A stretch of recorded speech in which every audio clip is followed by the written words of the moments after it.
என் வாழ்வை சிறந்ததாகத்தான் இறைவன் அமைத்திருப்பான் என்று நான் நம்புகிறேன். அவன் அப்படித்தான் அமைத்திருப்பான். இன்று சோகம் நாளையது மகிழ்ச்சியாக மாறும். இன்று கண்ணீர் நாளையது அது சந்தோஷமாக மாறும். இன்றைய ஏழ்மை நாளை செல்வமாக மாறும். இன்றைய குழந்தையின்மை நாளை சிறந்த குழந்தையாக மாறும். இன்றைய உறவின் பிரிவு இதைவிட சிறந்த உறவை எனக்கு கொடுப்பான். இன்றைய இழப்பு இதைவிட அல்லாஹ் என்னை படைத்த இறைவன் இதைவிட சிறந்த ஒன்றை எனக்கு கொடுப்பான் என்ற நம்பிக்கையில் அவன் நகர்வான் வாழ்க்கையில்.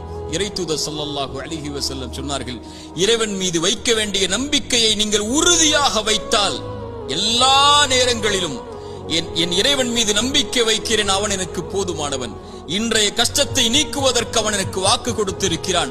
அவனுடைய பாதையில் நான் முன்னேறுகிறேன். அவனை நோக்கி இந்த கஷ்டத்தையும் இந்த சிரமத்தையும் இந்த இருளையும் இந்த சோகத்தையும் என் இறைவன் நீக்குவான். அவன் நாடிய போது இதைவிட சிறந்த ஒன்றை எனக்கு கொடுப்பான் என்று இழப்புகளையும் நஷ்டங்களையும்